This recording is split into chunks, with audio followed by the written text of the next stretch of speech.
মাহমুদুল্লাহ রিয়াদ এই যে বুড়া লোকটা, এই যে সিনিয়র সিটিজেনটা যে খেলাটা খেলছে 26 বলে 56 রানের কি ইনিংসটা খেলছে, আর এই যে 21 বলে 54 করছে ফাহিম আশরাফ।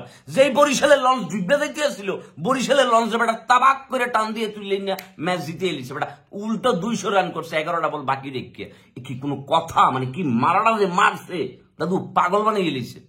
আমার মতো বহুজনই ভাবছে 21টা 61 রানে যখন 5টা উইকেট চলে গেছে, এই ম্যাচে বরিশাল কামব্যাক করতে পারবে না বহুজনে ভাবছে। সবার আগে ভাবছে বাজিগররা যে কাম আর হইবে না দাদু। কিন্তু যে গান্ডা এগো বরিশাল হোনাইছে, দাদু আমার গালি গালাজ করিও না। তোমরা মাহমুদুল্লাহ রিয়াদের খেলাটা দেখো, কি মাইডা দিচ্ছে দাদু।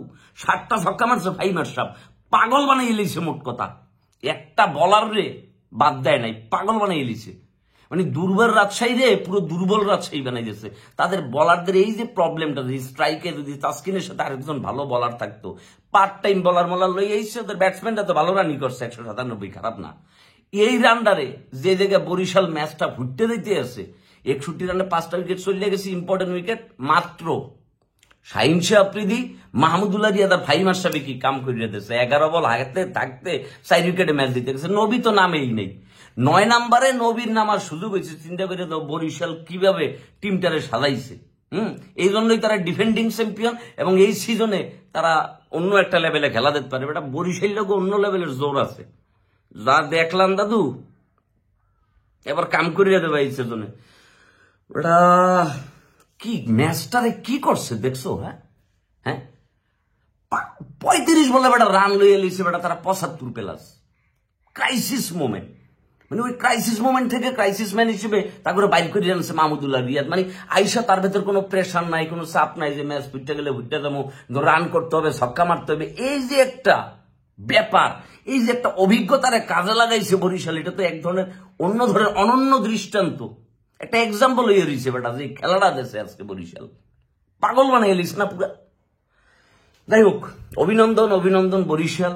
তামিম ইকবালের টিম, তামিম ইকবাল ভালো করতে পারে নাই, তারপরে মুশফিকুর রহিম ভালো করতে পারে নাই, শান্ত ডাব্বা মারছে, ডাইরেক্ট ডাব্বা। কায়েল মায়ার্স ভালো করতে পারে নাই, মুশফিকুর রহিম চেষ্টা করছে, কিছুই করতে পারে নাই। তাওহিদ হৃদয় একটু করে কি উস্কে দিয়েছে। কিন্তু যে রানটা আজকে ইয়াসিরের এনামুল লইছে, ওই রানের চাপায় পড়ে বরিশালের লঞ্চ ডুববে দিতে লাগছিল। ওই ডুববে যাওয়া লঞ্চের টাইনা তুলছে ফাহিম আশরাফ, শাহিন শাহ আফ্রিদি। শাহিন শাহ আফ্রিদির সাথে মাহমুদুল্লাহ একটা দারুণ একটা পার্টনারশিপ হয়েছিল। পরে শাহিন শাহ আফ্রিদি ছক্কা মারতে যাইয়ে তাসকিন জলদার খাইয়ে দিচ্ছে। গুরুত্বপূর্ণ টাইমে তাসকিন ব্রেক থ্রোটা আনছে আজকের ম্যাচে। এরপরে ফাহিম আশরাফ আইসা 8 বলে নেছে বেটা প্রথমে 3 রান। এরপরে এই যে দাদু বানানো শুরু করছে, পাগল বানাই এলিছে। মোট কথা পাগল, পাগলের মতো মাইরিয়া 11 বল বাকি থাকতে ফাইনালি বরিশাল জিতে গেছে প্রথম ম্যাচ। যাই হোক, সন্ধ্যাবেলা এই যে Rangpur Riders versus Dhaka Capitals এর ম্যাচটা আছে, তুমি কোন দলকে সাপোর্ট করতেছো এটা জানাও। আর বরিশাল মনুরা আমাকে গালিগালাজ করে ভিডিওটা শেয়ার দিয়ে দাও। মনা স্পোর্টস পিকনিক পেজে কিরিং করে ঘুরতে মারো, ঠিক আছে?